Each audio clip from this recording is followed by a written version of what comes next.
Hello everyone, welcome back. In the previous class, we were discussing about the central problems in our economy. In this class, we'll discuss about the basic concept of this chapter, that is production possibility curve. So let's start. Now आप production possibility curve से क्या समझते हैं? आप देखिए, ये बहुत ही लंबा कंसेप्ट है, लेकिन आपको बहुत ही सिंपल वर्ड्स में इसको समझना है. प्रोडक्शन पॉसिबिलिटी कर्व का मतलब क्या हुआ?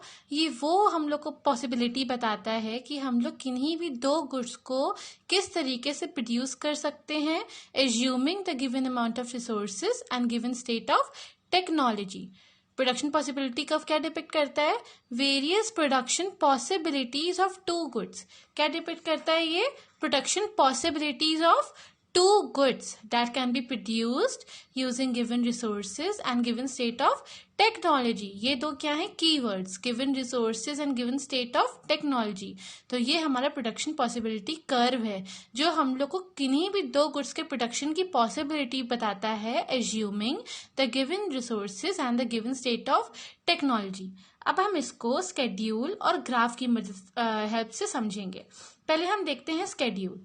आप सपोज कीजिए कि हमारे इकोनॉमी में दो गुड्स प्रोड्यूस हो रहे हैं, that is cloth and gun, and we have various production possibility combinations, that is A B C D E F, right. Now अब आप समझिए, जब हमारे इकोनॉमी में, कंट्री में zero quantity of cloth produce हो रहा है, उस कंडीशन में क्या हो रहा है? हमारे 15 यूनिट्स ऑफ गन प्रोड्यूस हो रहे हैं. ओके, प्रोडक्शन पॉसिबिलिटी ए क्या है?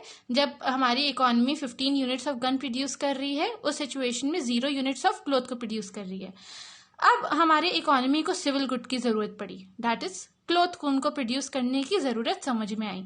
उन्होंने क्या किया? उन्होंने एक इंक्रीज किया कि हमें 1 यूनिट क्लोथ इंक्रीज करना है. अब हमने यहाँ पे 1 यूनिट क्लोथ इंक्रीज हुआ, तो ये क्या हुआ? गन को हमने 1 यूनिट से डिक्रीज कर दिया. 15 से क्या हो गया? 14. 15 माइनस 14 इज इक्वल टू 1. तो इससे हम क्या समझते हैं कि हमको एक क्वांटिटी ऑफ क्लोथ प्रोड्यूस करने के लिए एक क्वांटिटी ऑफ गन को सैक्रिफाइस करना पड़ा.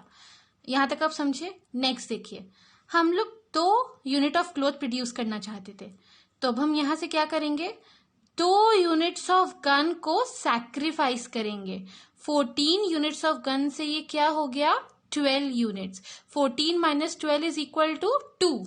तो मैंने यहाँ 2 यूनिट्स ऑफ क्लोथ पाने के लिए 2 यूनिट्स ऑफ गन को क्या किया? सैक्रिफाइस कर दिया. आप समझ रहे हैं? हम लोग को जब क्लोथ 0 यूनिट था तो हमारा गन क्या था? 15 यूनिट. ओके, सो जब हम लोग को क्लोथ 1 यूनिट की जरूरत पड़ी, हम लोग ने क्या किया? गन की 1 यूनिट को सैक्रिफाइस कर दिया. 15 माइनस 14 1. जब हमें 2 यूनिट ऑफ क्लोथ की जरूरत पड़ी तो हमने 2 यूनिट ऑफ गन को सैक्रिफाइस कर दिया.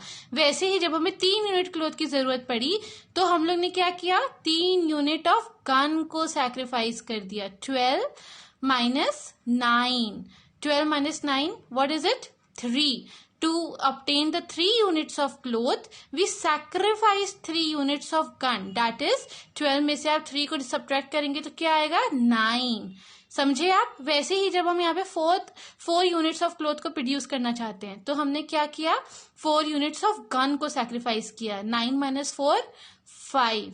आप समझ रहे हैं? फिर जब हम 5 यूनिट्स ऑफ क्लोथ को 5 यूनिट्स ऑफ क्लोथ को प्रोड्यूस करना चाहते हैं तो मैंने यहाँ पे गन के प्रोडक्शन को ही हटा दिया, क्योंकि यहाँ पे 5 एक्सट्रीम लिमिट थी. 5 माइनस 5 इज इक्वल टू 0. तो आप प्रोडक्शन पॉसिबिलिटी कब समझे क्या है? कि हम लोग को एक चीज पाने के लिए दूसरी चीज को उतने ही यूनिट्स के साथ सैक्रिफाइस करना पड़ता है. And these production possibilities can also be shown with the help of this graph. See, in the x-axis I have taken cloth and in the y-axis I have taken gun. तो आप देखिए, cloth की एक unit पाने के लिए हम gun की यूनिट को क्या करते जा रहे हैं? सैक्रिफाइस. यहाँ पे 0 यूनिट्स ऑफ क्लोथ थे तो हम लोग को क्या, यहाँ पे व्हाट वाज इट? 0 एंड 15. सो यहाँ पे 0 यूनिट्स ऑफ क्लोथ जब थे तो हम 15 यूनिट्स ऑफ गन का प्रोडक्शन कर रहे थे. वैसे ही जब यहाँ पे 14 units of when we needed 1 unit of cloth, we sacrificed 1 unit of gun and came to 14 units. So 1 unit of cloth and here 14 units by assumption. Here 2 units of cloth, we sacrifice 2 units of gun to gain 12 units. Likewise, we have plotted each unit in the graph. Now see, ये हमारे क्या है, सारे production possibilities हैं. Production possibility A, B, C, D, E, F, जो मैंने आपको यहाँ बताया A, B, C, D, E, F, मैंने इनको क्या किया, यहाँ पे प्लॉट कर दिया.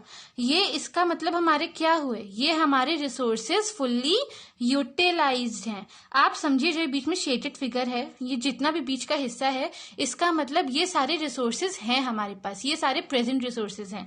उनमें से जो ये हमारे यूनिट्स मैंने यहाँ पे मार्क करे हैं, वो हमारे क्या है, इसके यूनिट से प्रोडक्शन पॉसिबिलिटी कर्व कि हम क्लोथ को यूनिट कैसे पाएंगे गन को सेक्रीफाइस करके. So it is a production possibility curve. इसका मतलब क्या हुआ, ये हमारे रिसोर्सेज क्या है, fully utilized. Inside area shows resources, inside area ये पूरा क्या है, रिसोर्सेज है. दिस पॉइंट G, ये हमारा क्या है, देखिए ये सारे रिसोर्सेज हैं, ये प्रोडक्शन पॉसिबिलिटी कर्व है.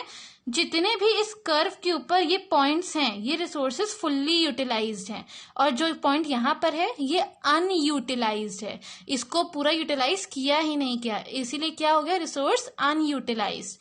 ये क्या है, हमारा अनअटेनेबल पॉसिबिलिटी. ये हमारे कर्व के बाहर है, तो ये हमारी क्या हो गई, अनअटेनेबल पॉसिबिलिटी. ये हम लोग अटेन कर ही नहीं सकते. आप समझे, प्रोडक्शन पॉसिबिलिटी का बहुत ही सिंपल सा है. ये स्केड्यूल एंड ग्राफ की मदद से आप पूरे को समझ सकते हैं कि हम इसमें 2 गुड्स की प्रोडक्शन पॉसिबिलिटी की बात करते हैं with the given state of resources and technology. Now we'll look at the theory portion. अब आप इसका ये बेस समझ गए होंगे तो थ्योरी समझने में और भी आसानी होगी. Suppose only 2 goods are produced, we have already talked gun and cloths. The schedule and diagram shows the various quantities of clothes and guns that can be produced by using given resources and technology. I have already told you this. Possibility A shows that when we are producing 15 units of gun, no cloth is produced. Right? I have told you here. जब हम लोग को gun की 15 units already दिया हुआ है, cloth कोई कुछ भी production नहीं हो रहा है. Possibility B shows that for producing 1 unit of cloth, we have to sacrifice 1 unit of gun. मैंने आपको यहाँ बताया, हम लोग को 1 unit of cloth पाने के लिए यहाँ पे क्या करना है, 1 unit of gun को sacrifice करना है. 15 minus 1, 14. Then in the succeeding combination C, D, E, F, we are producing 12, 9, 50 units of gun respectively, जो मैंने आपको यहाँ पर समझाया. अब हम बात करेंगे this curve. By plotting all these combinations on a graph, we obtain a curve called production possibility curve or transformation curve or production possibility frontier. जो मैंने यहाँ पे सारे combinations को plot किया, यही मेरा क्या है, production possibility curve. ये curve आप देख रहे हैं, इसी को हम क्या कहते हैं, production possibility curve. और production possibility curve को हम transformation curve भी कहते हैं, production possibility frontier भी कहते हैं. The various points on the transformation curve represents a combination of 2 goods that can be produced using the available resources and technology. जो हमारे points यहाँ पे दिखा रहे हैं, ये हमारा combination क्या दिखाता है, possibility of 2 goods की हम combination A को किस तरीके से produce कर सकते हैं given resources and given technology के साथ, वैसे ही B को, वैसे ही C को. आप ये सारे देख रहे हैं, ये सारे resources हमारे production possibility curve के ऊपर हैं और ये हमारा combination show करते हैं 2 goods का. The points inside the PPC shows that the resources are underutilized and the point outside the boundary of PPC shows the unattainable combination. वही मैंने बताया, जो अंदर है वो क्या हो गया, अनयूटिलाइज है, यूटिलाइज ही नहीं हुआ. हमारे पास इतने सारे रिसोर्सेज हैं और यहाँ पे ये सारे पॉइंट्स यूटिलाइज्ड हैं और ये अंदर है जो कि टोटल यूटिलाइज नहीं है, और जो ये बाहर है ये अनअटेनेबल है, इसको तो हम अटेन ही नहीं कर सकते. सो ये हमारा कंसेप्ट था प्रोडक्शन पॉसिबिलिटी कर्व का. आई होप कि आप इसको समझ चुके होंगे. इन the next class will discuss about the features of production possibility curve. Now इससे रिलेटेड जो भी क्वेरीज हो आप नीचे कमेंट सेक्शन में पूछ सकते हैं and I will meet you in the next class. Thank you.